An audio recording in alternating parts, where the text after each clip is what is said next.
Kung naglalaro ka ng ML, dapat alam mo ang mga paparating na pagbabago na ito sa Mobile Legends. Number 1, mahihirapan na ang mga tank jungler lalo na kunin ang Elemental Lord. To the point na kapag tank jungler ka, possible hindi mo na talaga ma-takedown yung Lord ng solo. Kasi mas pinalakas ito. Bawat segundo lumalakas ang physical penetration ng Lord ng 10% up to 10 times. Ibig sabihin naabot ito ng 100% physical penetration. Sinubukan ko mag-solo Lord gamit si Fredrin pero hindi kinaya.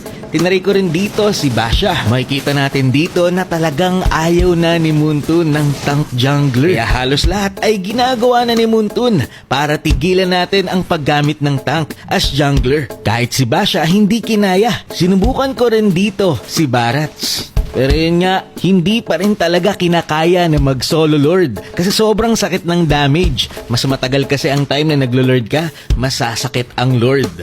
So ngayon kapag nailabas na itong patch na ito, mababawasan na yung time sa Lord Dance. Kasi hanggat maaari, meron ka dapat kakampi na mabilis mag-Lord. Kasi kung tatagal, hindi nyo talaga kakayanin. So ang Lord nga pala na ito ay yung Max Lord. Ito na yung pinakamakunat na version ng Elemental Lord. Pag nangyari to, talagang pabalik na ang Assassin meta. Binago din nga pala ang animation nito. Tinutuhog na ngayon ito ang Tore kapag umaatake. Ginagawang fishball etong Tore.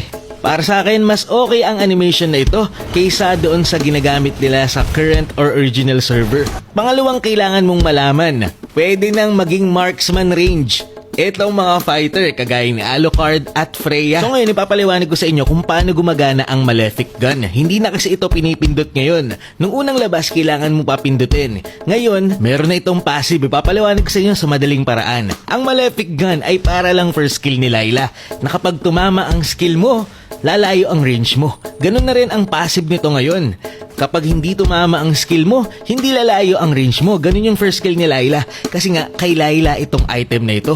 So, ibig sabihin, kapag nag-skill ka pero walang na-damage siya na kalaban, hindi lalayo ang range mo. Pero kapag meron kang napatamaan ng damage na kalaban or neutral creeps, gamit ang iyong skill, lalayo ang iyong range. So, ibig sabihin lang ito, hindi na conflict sa Wind of Nature ang item na ito kasi passive na. Tignan nyo dito, hindi ko maabot yung Layla. Pero kapag napatamaan ko siya ng skill, gagana yung passive ng Malefic Gun at maaabot ko ito. So, napakagandang panghabol nito sa mga hero kung sakaling maiksi lang ang iyong range.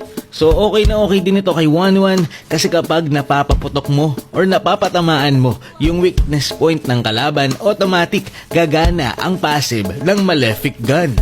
Tignan nyo naman kapag si Layla ang gumamit ng Malefic Gun, napakalayo ng range. Makakapag-push ka ng Tore kahit sobrang layo mo. Tignan nyo naman yan. Meron itong cooldown na 2 seconds. Pero para sa akin okay pa rin to. Number 3. Na-buff etong si Atlas. Pinababa ang kanyang cooldown sa second skill.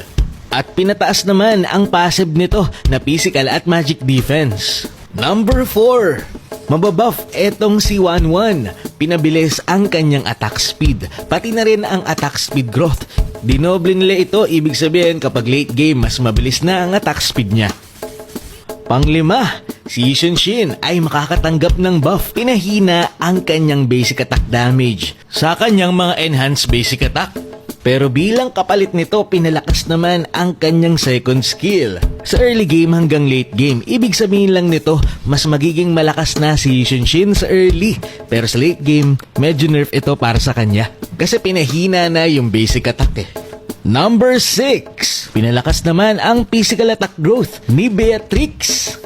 Mas pinatagal din ang pag-agos ng river papuntang turtle. From 10 seconds before the turtle, ginawa itong 15 seconds before the turtle para lahat ay makapunta doon at makapag-clash agad.